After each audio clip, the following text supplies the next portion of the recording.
Transistor सामान्य रूप से अर्धचालक सिलिकॉन या जर्मेनियम का एक एकल क्रिस्टल होता है जिसमें 3 अलग अलग भाग होते हैं। इसमें बीच वाले भाग को बेस तथा बाहरी भागों को क्रमशः उत्सर्जक तथा संग्राहक कहते हैं। उत्सर्जक और आधार के बीच की जो संधि है वो उत्सर्जक आधार संधि JeB तथा ये जो संधि है आधार और संग्राहक के बीच की इसे JCB कहते हैं। यदि उत्सर्जक और संग्राहक N टाइप के तथा बेस P टाइप का हो तो वो ट्रांजिस्टर NPN ट्रांजिस्टर कहलाता है। NPN ट्रांजिस्टर का जो प्रतीक चित्र है वो ये है। बीच वाला टर्मिनल बेस जिस पर एरो का चिन्ह है और बाहर की ओर एरो जा रहा है वो E है। E टर्मिनल है NPN के लिए और तीसरा टर्मिनल संग्राहक C है। इसी प्रकार PNP होगा और PNP में जो एरो है वो बेस की तरफ इंगित होगा। तो संधि ट्रांजिस्टर का जो प्रचालन के लिए हमें JCB यानी कि ये उत्सर्जक आधार, ये NPN ट्रांजिस्टर की बात कर रहे हैं तो उत्सर्जक आधार संधि अग्रबाह्यस्थित यानी E सिरे E टर्मिनल पर नेगेटिव और P टर्मिनल पर पॉजिटिव बैटरी का लगाना पड़ेगा तथा जो CB जंक्शन है, CB संधि है, कलेक्टर बेस संधि है वो पश्चबाह्यस्थित होगी। N सिरे पर यहाँ पॉजिटिव और P सिरे पे नेगेटिव होगा। तो NPN ट्रांजिस्टर में IB तथा IC ट्रांजिस्टर में अंदर की ओर प्रवाहित हो रही हैं और IE बाहर की ओर प्रवाहित हो रही है। और किरचॉफ के नियम से IE की वैल्यू IB प्लस IE के बराबर होगी। तो सक्रिय प्रचालन के लिए EB संधि अग्रबाह्यस्थित होनी चाहिए तथा EB संधि अग्रबाह्यस्थित, CB संधि पश्चबाह्यस्थित होनी चाहिए तथा जो उत्सर्जक धारा IE है इसमें 2 घटक होते हैं, IE इलेक्ट्रॉन्स के कारण प्लस IE होल्स के कारण। NPN ट्रांजिस्टर में IEE बहुसंख्यक धारा होगी और IEH है वो अल्पसंख्यक धारा होगी तथा PNP ट्रांजिस्टर के लिए IEE अल्पसंख्यक धारा होगी और IEH बहुसंख्यक धारा होगी। यहाँ लगभग मान माने तो IE इलेक्ट्रॉन्स के कारण है वो NPN ट्रांजिस्टर के लिए है, IE बराबर IEH PNP ट्रांजिस्टर के बराबर होगी तथा IE बराबर IC प्लस IB एवं ये जो संग्राहक धारा IC है इसके भी 2 घटक हैं, IC बहुसंख्यक प्लस ICO अल्पसंख्यक। यहाँ पर जो ICO है उसे क्षरण धारा या लीकेज करंट कहते हैं। ट्रांजिस्टर के लिए अन्य प्राचल है वो है DC धारा लाभ अल्फा DC।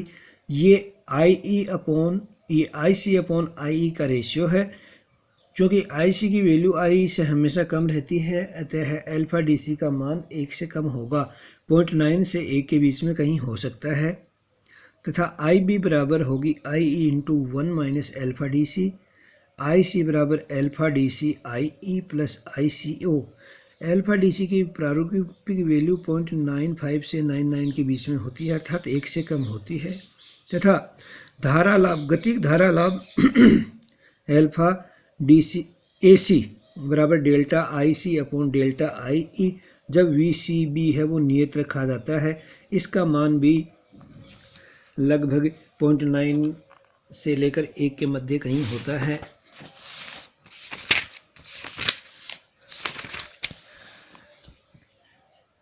अब जो कि ट्रांजिस्टर में 3 टर्मिनल हैं तो इन 3 टर्मिनलों के लिए विभिन्न वोल्ट एम्पीयर संबंध या अभिलाक्षणिक प्राप्त करने के लिए इनके 3 मूलभूत विन्यास प्रयुक्त किए जाते हैं। पहला है उभयनिष्ठ आधार विन्यास जिसमें आधार है वो इनपुट और आउटपुट दोनों के लिए कॉमन हो। दूसरा है उभयनिष्ठ उत्सर्जक विन्यास CE कॉन्फ़िगरेशन। तीसरा है उभयनिष्ठ संग्राहक विन्यास।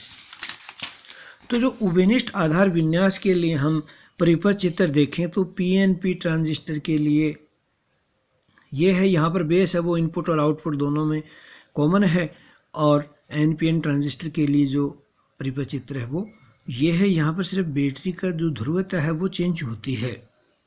अब यदि इनके अभिलक्षणों की बात करें कि यानी कि निवेशी वोल्टा एम्पियर क्या संबंध है, निर्गत वोल्टा धारा क्या संबंध है, तो निवेशी अभिलक्षणों की बात करें तो निवेशी धारा उत्सर्जक धारा IE होती है तथा निवेशी वोल्टता उत्सर्जक आधार वोल्टता VEB होती है।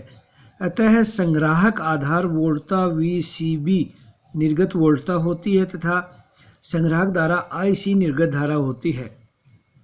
तो संग्राहक आधार वोल्टता VCB को स्थिर रखकर उत्सर्जक धारा IE तथा उत्सर्जक आधार वोल्टता VEB के मध्य खींचे गए वक्र उभयनिष्ठ आधार विन्यास के लिए निवेशी अभिलाक्षणिक होते हैं। VEB तथा IE के मध्य जब VCB का मान नियत होता है तो उनके मध्य खींचे गए वक्र हैं वो निवेशी अभिलाक्षणिक इनपुट करैक्टरिस्टिक्स होते हैं। यहाँ पर ये जो चित्र है ये ग्राफ है वो PNP संधि ट्रांजिस्टर के लिए उत्सर्जक अभिलाक्षणिकों को व्यक्त करता है। तो इससे ज्ञात है कि जब VCB का मान स्थिर मान के लिए जब वोल्टता VEB का मान बढ़ाया जाता है तो उत्सर्जक धारा IE का मान भी बढ़ता है। VEB वोल्टता का एक मान ऐसा भी होता है जिससे कम मान के लिए उत्सर्जक धारा बहुत कम होती है, जैसे ये पॉइंट दिखा रहा है, इससे कम I की वैल्यू नेग्लिजिबल है। तो इस वोल्टता को संधि ट्रांजिस्टर की प्रारंभिक वोल्टता या देहली वोल्टता थ्रेशोल्ड वोल्टता बोलते हैं। जर्मेनियम ट्रांजिस्टर के लिए इसका मान लगभग 0.1 वोल्ट तथा सिलिकॉन ट्रांजिस्टर के लिए लगभग 0.5 वोल्ट होता है। अब यदि निवेशी गतिक प्रतिरोध की बात करें तो RI बराबर delta VEB upon delta IE। VCB के नियत मान के लिए चेंज इन निवेशी वोल्टेज अपॉन इनपुट करंट का जो रेशियो है वो गतिक प्रतिरोध होगा और गतिक प्रतिरोध का मान अपेक्षाकृत कम होता है। अब बात करें यदि निर्गम अभिलाक्षणिक की बात करें तो निर्गम अभिलाक्षणिक हैं वो कुछ ऐसे प्राप्त होते हैं। VCB के और IC के मध्य ग्राफ हैं जब निवेशी धारा IE का मान है वो निश्चित रखा जाता है। तो संग्राहक धारा IC निर्गत धारा होती है, VCB निर्गत वोल्टता होती है, IE निवेशी धारा होती है। तो IE को स्थिर रखकर संग्राहक धारा IC तथा ये संग्राहक धारा IC है तथा VCB संग्राहक आधार वोल्टता VCB के मध्य खींचे गए वक्र समूह है उभयनिष्ठ आधार विन्यास के लिए निर्गम अभिलाक्षणिक होते हैं, जो कि कुछ इस प्रकार प्राप्त होते हैं। IE बराबर 0 यानी कि जब उत्सर्जक धारा का मान 0 होता है उस समय भी जो VCB और IE के मध्य ग्राफ है उससे जो नीचे का हिस्सा है वो कट ऑफ रीजन कहलाता है। जब VCB का मान थोड़ा सा बढ़ाने पर भी धारा चरघातांक के रूप से बढ़ता है, ये जो हिस्सा है, ये जो भाग है, ये सैचुरेशन रीजन कहलाता है और ये जो बीच का भाग है ये एक्टिव रीजन सक्रिय क्षेत्र कहलाता है। तो यदि इन तीन क्षेत्रों की बात करें तो ये जो बीच वाला एक्टिव रीजन है, सक्रिय क्षेत्र है, ये क्षेत्र ट्रांजिस्टर का सामान्य प्रचालन क्षेत्र है, जबकि उसे प्रवर्धक के रूप में उपयोग में लाया जाता है। इस क्षेत्र में जो सिग्नल होते हैं उनका प्रवर्धन मिनिमम डिस्टोरेशन के साथ होता है। सक्रिय क्षेत्र में संग्राहक संधि पश्चबायसित होती है और उत्सर्जक संधि अग्रबायसित होती है। जब उत्सर्जक धारा IE का मान 0 होता है तो संग्राहक धारा IC उत्क्रम धारा ICO के कारण होती है। धारा ICO का मान अत्यल्प माइक्रो एम्पियर में होता है। तो उत्सर्जक धारा का मान जब बढ़ाया जाता है तो संग्राहक धारा का मान भी लगभग उतने ही परिमाण में बढ़ता है, क्योंकि IC है वो लगभग बराबर IE के होती है। दूसरे जो क्षेत्र है वो IE बराबर 0 से नीचे का जो क्षेत्र है कट ऑफ रीजन, तो वोल्टता VCB अक्ष तथा I बराबर 0 अभिलाक्षणिक के बीच का जो क्षेत्र है कट ऑफ रीजन कहलाता है। इसमें ICO का मान अत्यल्प होने के कारण अविनाश के रूप में परीक्षित नहीं होता। इस क्षेत्र में संग्राहक संधि और उत्सर्जक संधि दोनों ही पश्चपायसित होती हैं, जिसके कारण संग्राहक धारा का मान बहुत कम प्राप्त होता है। संतृप्त क्षेत्र, इस क्षेत्र में उत्सर्जक आधार तथा संग्राहक आधार दोनों संधियां ही अग्रवासित होते हैं। VCB बराबर 0 के बाईं ओर का जो क्षेत्र है तथा IE बराबर 0 अभिलाक्षणी के ऊपर है, इस क्षेत्र में संग्राहक धारा में परिवर्तन संग्राहक आधार बहुलकता के साथ चरघातांकी रूप से होता है और परिवर्तन बहुत अधिक होता है। इस क्षेत्र में संग्राहक धारा की उत्सर्जक धारा पर निर्भरता बहुत कम होती है। इस क्षेत्र में संग्राहक आधार संधि अल्प बहुलकता से अग्रवासित होती है और ये क्षेत्र संतृप्त क्षेत्र सैचुरेशन रीजन कहलाता है।